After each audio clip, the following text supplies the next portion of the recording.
बहुत पुराने समय की बात है, जब धरती पर वक्त का हिसाब चांदनी की चाल और तारों की चमक से लगाया जाता था। एक पहाड़ी इलाके में बसा था एक शांत लेकिन संघर्षों से जूझता गांव, सहेरगढ़, जहां हर शाम पहाड़ों से धुआं सा उठता और हवाओं में प्राचीन कथा कहानियों की गूंज सुनाई देती थी। इसी गांव के बाहरी छोर पर नदी किनारे एक कच्चे घर में रहता था एक गरीब मगर आत्मसम्मानी युवक आरिफ, जो बचपन से ही अनाथ था और लकड़ी की वस्तुएं तराश कर गुजारा करता था। उसकी जिंदगी में जितनी सादगी थी उतनी ही गहराई थी, क्योंकि वह हर काम में ईमानदारी और हर रिश्ते में सच्चाई को ही ईश्वर मानता था। गांव वाले उसे कभी कभी खामोश दरवेश कहते थे, क्योंकि वह कम बोलता था, लेकिन जब बोलता तो जैसे दिल से कोई पाक सुर निकलता हो। एक रात जब नदी का पानी अचानक तेज बहने लगा और हवाओं ने विचित्र सी सरसराहट पैदा की, आरिफ को महसूस हुआ कि जैसे किसी ने उसकी आत्मा को पुकारा। वह उठा और बिना सोचे समझे जंगल की ओर निकल पड़ा, जहां चांद की रोशनी पेड़ों की शाखाओं पर झूलती थी और जमीन पर अजीब सी चकाचौंध बिखरी थी। वहीं एक सूखे पीपल के पेड़ के नीचे उसे दिखी एक लड़की। उसकी आंखें मोती जैसी थी, लेकिन उनमें जलन और ठहराव का अजीब मिश्रण था, और उसकी मौजूदगी में एक नज्म थी, रहस्यमयी लेकिन मोहक। वह थी नूरिया, एक जिन्न वंश की लड़की जो इंसानी दुनिया की कोमलता और भावनाओं को करीब से देखने आई थी, पर उसकी कौम को यह बिल्कुल मंजूर नहीं था। शुरुआत में वह आरिफ से दूरी बनाए रखती रही, अपनी शक्तियों और असलियत को छुपाए रही, लेकिन जैसे जैसे आरिफ की ईमानदारी, सहानुभूति और विनम्रता उसके सामने खुलती गई, नूरिया को लगा जैसे वह इंसानी नहीं बल्कि किसी खोई हुई आत्मा का पुनर्जन्म है। धीरे धीरे दोनों के बीच दोस्ती पनपी, जो बारिश की बूंदों जैसी थी, धीरे गिरती लेकिन दिल में उतरती रही, और वक्त के साथ यह दोस्ती एक गहरे अनकहे प्रेम में बदल गई। नूरिया, जो जिन्हों की उस दुनिया से थी जहां भावना एक कमजोरी मानी जाती थी, खुद को आरिफ के सामने निसंकोच और निशक्त महसूस करने लगी। लेकिन जब प्रेम गहराता है तभी परीक्षा का समय आता है, और यही हुआ।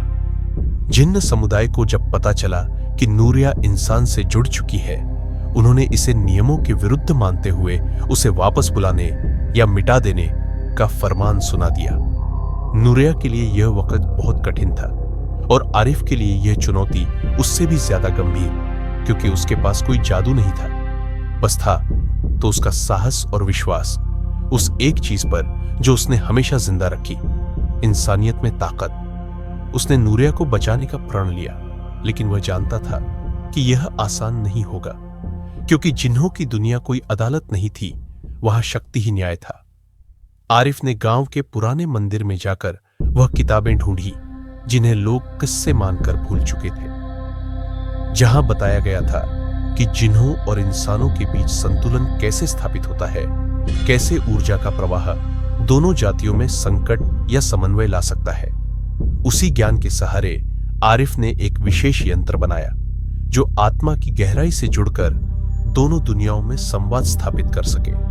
उसने नूरिया के साथ मिलकर जंगल में एक संग्रह वृत्त तैयार किया, एक ऊर्जा मंडल जो केवल सत्य और भावना से सक्रिय होता था। इस मंडल के भीतर उन्होंने एक रात बिताई, जहां नूरिया ने पहली बार अपने जीवन की सच्चाइयां कही, अपने दर्द बयां किए, और आरिफ ने बिना कोई वादा किए उसे केवल सुना, समझा और थामा।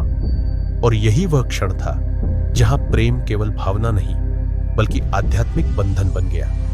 जब जिन्हों की सेना उस वृत्त को तोड़ने आई, तो उन्होंने पाया कि वहां शक्ति नहीं बल्कि भावना से बुना एक ऐसा कवच था जिसे तोड़ा नहीं जा सकता था। उन्होंने आरिफ से कहा, तू एक इंसान है, तू हमारी दुनिया को नहीं समझ सकता। पर आरिफ बोला, शायद मैं समझ ना सकूं, लेकिन मैं उसकी पीड़ा को महसूस कर सकता हूं, और अगर किसी की पीड़ा को अपना बना लेना समझदारी नहीं, तो मैं हमेशा ना समझ रहूंगा। उसकी इस बात ने जिन्न बुजुर्गों को भीतर तक झकोर दिया, लेकिन फिर भी नूरिया को छोड़ने का निर्णय आसान नहीं था। तभी नूरिया ने कहा, मैं दो दुनिया की हूं, मेरी आत्मा यहां है और मेरा अतीत वहां। लेकिन अगर मेरा वर्तमान केवल दर्द और विद्रोह लाए, तो मुझे मेरी अस्मिता के उस हिस्से को त्यागने में कोई दुख नहीं। उसकी बातों में इतनी सच्चाई थी कि जिन्हों को मजबूरी में नहीं बल्कि श्रद्धा से झुकना पड़ा। लेकिन उन्होंने एक शर्त रखी कि आरिफ और नूरिया एक नई व्यवस्था की नींव रखे, जहां जिन्नों और इंसानों के बीच भय नहीं, सहयोग और समझदारी हो। आरिफ ने सहर्ष यह जिम्मेदारी ली।